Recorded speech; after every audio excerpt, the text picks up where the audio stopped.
Hello students, आज हम करेंगे अपनी केमिकल रिएक्शन इक्वेशन का पार्ट 2, जिसमें मैं आपको इक्वेशन बैलेंस करना बताऊंगा। इक्वेशन बैलेंस कैसे की जाती है। पिछली वीडियो में मैंने आपको बताया था केमिकल रिएक्शन किसे कहते हैं, केमिकल रिएक्शन की कैरेक्टरिस्टिक्स क्या होते हैं, केमिकल इक्वेशन किसे कहते हैं, ये वर्ड इक्वेशन, ये सब मैं आपको पिछले वीडियो में बता चुका था। और हम अपने केमिकल इक्वेशन में क्या क्या डिटेलिंग देते हैं, उसको हम कैसे उसमें इंफॉर्मेशन दी जाती है, सॉलिड, लिक्विड या एक्वस सॉल्यूशन है या गैस रिलीज़ हो रही है या प्रेसिपिटेशन हो रही है, वो सारे सिंबल्स मैंने आपको लास्ट वीडियो में बताए थे। आज हम बेसिकली करेंगे केमिकल इक्वेशन को बैलेंस कैसे करते हैं। तो देखिए, केमिकल इक्वेशन को बैलेंसिंग का जो क्वेश्चन पेपर में आएगा वो इस दो तरीके से आ सकता है।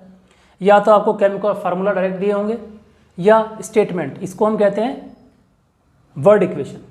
तो हम सबसे पहले इस वर्ड इक्वेशन को क्या करेंगे, इसको सिंबल्स में कन्वर्ट करेंगे, देन हम बैलेंस करेंगे। तो ये शुरू करते हैं। पहला क्वेश्चन देखिए आप, zinc metal react with aqueous solution of hydrochloric acid, it gives you zinc chloride plus hydrogen gas. ये डिटेलिंग थी, ये मैंने जो आपको सिंबल्स लास्ट वीडियो में बताए थे। Releasing of gas, down arrow precipitation, aqueous, solid, liquid, जो भी जैसा क्वेश्चन में आपको प्रोवाइड किया गया हो। अब देखिए, ये होते हैं अभिकारक रिएक्टेंट, ये होते हैं प्रोडक्ट। यहाँ आपको इनका नाम भी लिखना चाहिए। मैं नाम नहीं लिखता हूँ, लेकिन आप नाम ज़रूर लिखिएगा, उसके मार्क्स कट जाते हैं पेपर में।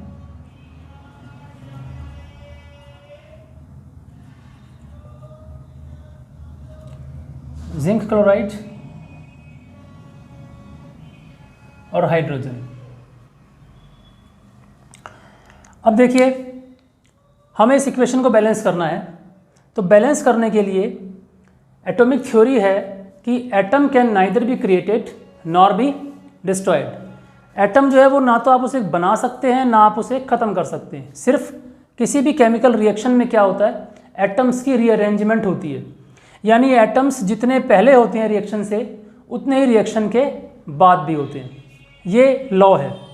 तो हम क्या करेंगे, अपने बोथ साइड रिएक्टेंट और प्रोडक्ट दोनों तरफ हम क्या करेंगे, अपनी इक्वेशन को बैलेंस करेंगे। यानी कि जो मेरे को एटम्स दिए हुए हैं, मैं उनकी काउंटिंग देखूंगा, उनके एटम्स देखूंगा दोनों तरफ और उनको बराबर करूंगा। सबसे पहले आप लिख लीजिए रिएक्टेंट प्रोडक्ट जो आपके एलिमेंट्स हैं। यहाँ जिंक आपको दिया है 1, hydrogen 1, chlorine 1, zinc 1, chlorine 2, hydrogen 2। यहाँ से आपको ये पता लग जाएगा कि आपके कौन कौन से कितने कितने एटम्स की काउंटिंग क्या है। अब बैलेंस करने के लिए आपको क्या करना है, जो फार्मूलाज हैं आपके, आप इनको चेंज नहीं करेंगे। सिर्फ क्या करेंगे, जो कोफिशिएंट है आगे, जो नंबर मुझे लगाने हैं 1, 2, 3, 4 समथिंग जो भी, वो मुझे यहाँ आगे लगाने हैं। यानी फार्मूला मेरा अनचेंज रहेगा। अब देखिए, मुझे बैलेंस कैसे करना है। आप कोई भी सबसे जो बड़ा फार्मूला आ रहा हो उस केमिकल इक्वेशन में, आप उसको सबसे पहले नोटिस कीजिए। उसमें जो एटम सबसे ज़्यादा रिपीट हो रहा है, सबसे ज़्यादा जो काउंटिंग में है, जैसे मान लीजिए यहाँ क्लोरीन 2 है, यहाँ क्लोरीन 1 है, तो यही मुझे लग रहा बड़ा है, और यहाँ नंबर जो है क्लोरीन के ज़्यादा है। तो मैं कोशिश करूँगा क्लोरीन से ही स्टार्ट करने की। बाकी आपकी इच्छा है, आप किसी भी एटम से शुरुआत कर सकते हैं। एक एक करके आपको एलिमेंट्स बैलेंस करने। क्लोरीन 2 है, जैसे मान लीजिए मुझे प्रोडक्ट साइड में, रिएक्टेंट साइड में क्लोरीन 2 करने के लिए मुझे क्या करना पड़ेगा, मैं यहाँ 2 लगा देता हूँ। अब चेक कीजिए, क्लोरीन मेरी बैलेंस हो जाती है 2, इधर भी 2 हो जाएंगी। जिंक 1 है, जिंक इधर भी 1 है। हाइड्रोजन यहाँ 2 हो गई, हाइड्रोजन यहाँ 2 है। सिर्फ इस 2 लगाने से मेरी इक्वेशन बैलेंस हो जाती है। नेक्स्ट एग्जांपल देखिए,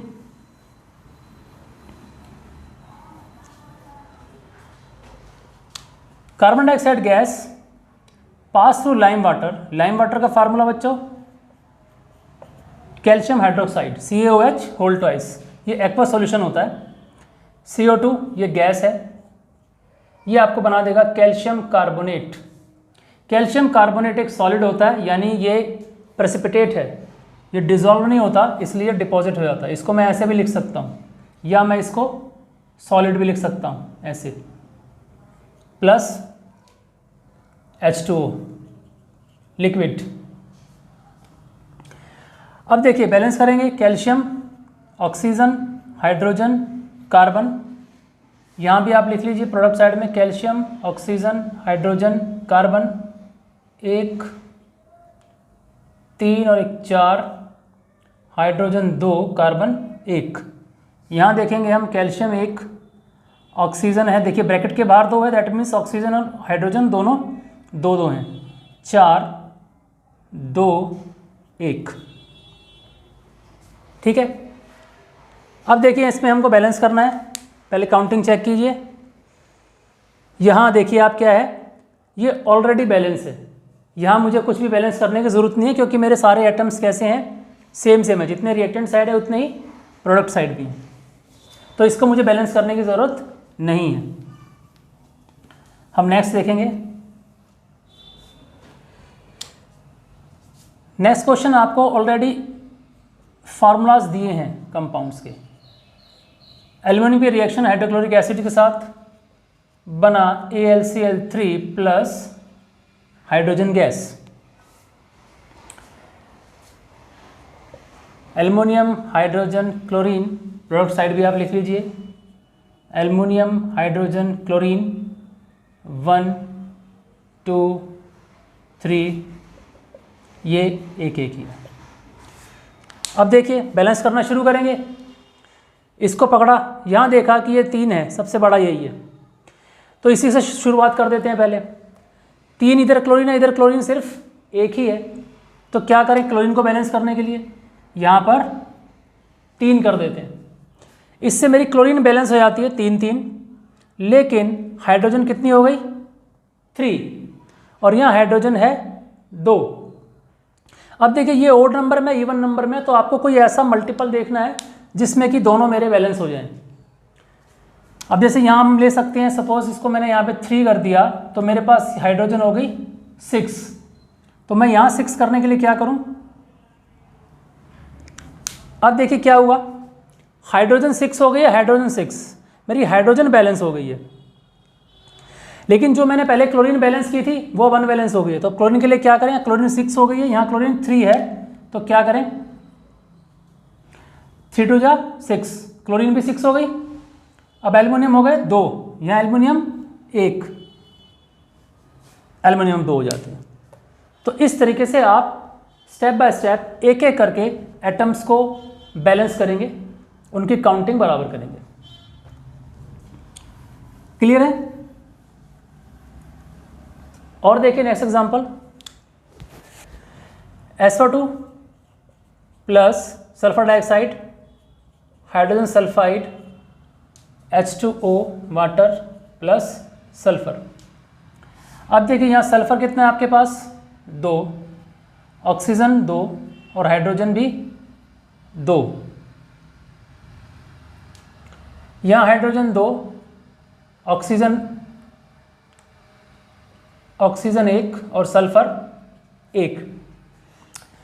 अब देखिए बैलेंस करें, स्टार्ट सपोज किया मैंने, सल्फर से शुरू कर दिया, यहाँ सल्फर 2 है मेरे पास, यहाँ सल्फर 1 ही है। ये लीजिए, आसान था मेरे लिए सल्फर को बराबर करना, सल्फर मेरे बैलेंस हो गए हैं। अब हाइड्रोजन देखिए, हाइड्रोजन 2 है, हाइड्रोजन 2 है, हाइड्रोजन भी बैलेंस है। ऑक्सीजन यहाँ 2 है, ऑक्सीजन यहाँ 1 है, तो मुझे ऑक्सीजन बैलेंस करनी है। तो ऑक्सीजन बैलेंस करने के लिए क्या करना पड़ेगा, 2 चाहिए मुझे ऑक्सीजन। अब इधर राइट साइड में ऑक्सीजन 2 हो जाती है, लेकिन हाइड्रोजन 4, तो मुझे हाइड्रोजन भी 4 इधर करनी पड़ेगी, तो क्या करना पड़ेगा। अब हाइड्रोजन 4, ऑक्सीजन भी कितनी होगी 2, और ऑक्सीजन बैलेंस होगी, हाइड्रोजन बैलेंस होगी, बचा कौन सल्फर। यहाँ सल्फर हो गए मेरे पास 2 और 1 3, तो यहाँ क्या करें। अब देखिए आप, सल्फर आपके पास 2 और 1 3, sulphur 3, hydrogen 4, oxygen 2, oxygen 2, equation balance. बाकी थोड़ी प्रैक्टिस आपको लगेगी, प्रैक्टिस कीजिएगा, कोई मुश्किल नहीं है, इक्वेशन बैलेंस करना इजी है, हो जाती है। Last aluminium hydroxide AlOH whole thrice heat करने पर मिलता है aluminium oxide Al2O3 plus H2O। अब वही प्रोसेस रिपीट करेंगे हम, aluminium oxygen hydrogen, aluminium oxygen hydrogen. देखिए यहाँ एल्युमिनियम है 1 और ऑक्सीजन क्या है, ब्रैकेट के बाद होल थ्राइस है, तो ऑक्सीजन भी 3 है और हाइड्रोजन भी 3 है मेरे पास। एल्युमिनियम 2, 3 and 1 4 और 2। कीजिए बैलेंस, सोचिए क्या होगा, स्टार्टिंग कीजिए कहीं से। जैसे सबसे आसान आपको जो लग रहा होगा क्या है कि हम एल्युमिनियम से शुरू कर देते हैं। यहाँ एल्युमिनियम 2 है, यहाँ एल्युमिनियम 1 है, तो क्या करें, ये लीजिए 2 एल्युमिनियम हो गया अब यहाँ। लेकिन एल्युमिनियम बैलेंस हो गया, बाकी सब चीज़ें देखिए। अब यहाँ 2 3 जा 6 ऑक्सीजन हो गई है और 2 3 जा 6 ही हाइड्रोजन हो गई है। तो अब यहाँ क्या करना पड़ेगा इसके लिए, हाइड्रोजन 6, तो हाइड्रोजन 6 करने के लिए ये लीजिए हाइड्रोजन 6 हो गई। अब यहाँ आपके पास ऑक्सीजन हो गए हैं 3 और 3 6, ये बैलेंस हो गया। अब आप देखिए 2 3 जा 6 ऑक्सीजन, क्योंकि यहाँ 2 से मल्टीप्लाई हो गया तो 6 ऑक्सीजन हो गए हैं। यहाँ आपके पास 3 और 3 6 ऑक्सीजन, यानी ये इक्वेशन मेरी बैलेंस होगी। तो this is all about balancing of equation. बाकी इस पर जितनी आप प्रैक्टिस करेंगे उतना आपको ईजी लगेगा। नेक्स्ट एक टॉपिक और देखिए, that is reactivity series. Reactivity series किसे कहते हैं, हिंदी में इसे बोलते हैं सक्रियता श्रेणी।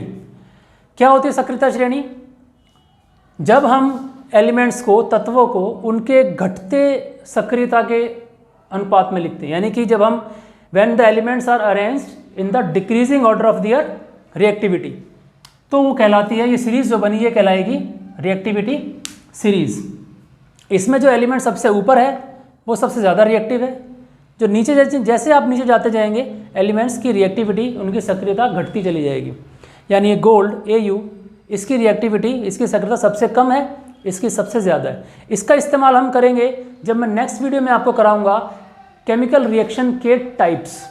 केमिकल रिएक्शन कितने टाइप्स की होती हैं, जब हम वहाँ डिस्कस करेंगे तो वहाँ एक रिएक्शन आएगी डिस्प्लेसमेंट रिएक्शन। वो डिस्प्लेसमेंट रिएक्शन का ताल्लुक यहाँ से है, क्योंकि देखिए होता क्या है कि जो भी ज़्यादा रिएक्टिव, जैसे ये ज़्यादा रिएक्टिव है इससे, ये ज़्यादा रिएक्टिव है इससे, तो किसी भी कंपाउंड में जो मोस्ट रिएक्टिव यानी ज़्यादा रिएक्टिव, ज़्यादा सक्रिय जो तत्व, जो एलिमेंट होता है, वो अपने से कम सक्रिय या कहें कि रिएक्टिव एलिमेंट्स को उस कंपाउंड में से डिस्प्लेस कर देता है। जैसे मान लीजिए कोई कंपाउंड है आयरन का, और उसकी रिएक्शन अगर मैं करा दूँ जिंक से या इससे जो इसके ऊपर आ रहे हैं, तो ये ऊपर वाले जो एलिमेंट्स हैं वो उस कंपाउंड में से इस आयरन को डिस्प्लेस कर देंगे। इसको मैं डिस्कस करूंगा नेक्स्ट अपने वीडियो में, जब हम डिस्कस करेंगे अपनी केमिकल रिएक्शंस के टाइप्स, तब आपको अच्छे से समझ में आ जाएगा। फिलहाल सिर्फ आप पूछे कोई कि व्हाट इज रिएक्टिविटी सीरीज, तो reactivity series is when the elements are arranged in the decreasing order of their reactivity, the series is known as reactivity series. So इसकी प्रैक्टिस कीजिएगा। कोई डाउट्स हो तो आप प्लीज़ कमेंट बॉक्स में लिखिएगा, मैं उन डाउट्स को नेक्स्ट वीडियो में लेने की कोशिश करूँगा। So that is all for today. मिलते हैं अगले वीडियो में टाइप्स ऑफ केमिकल रिएक्शन के साथ।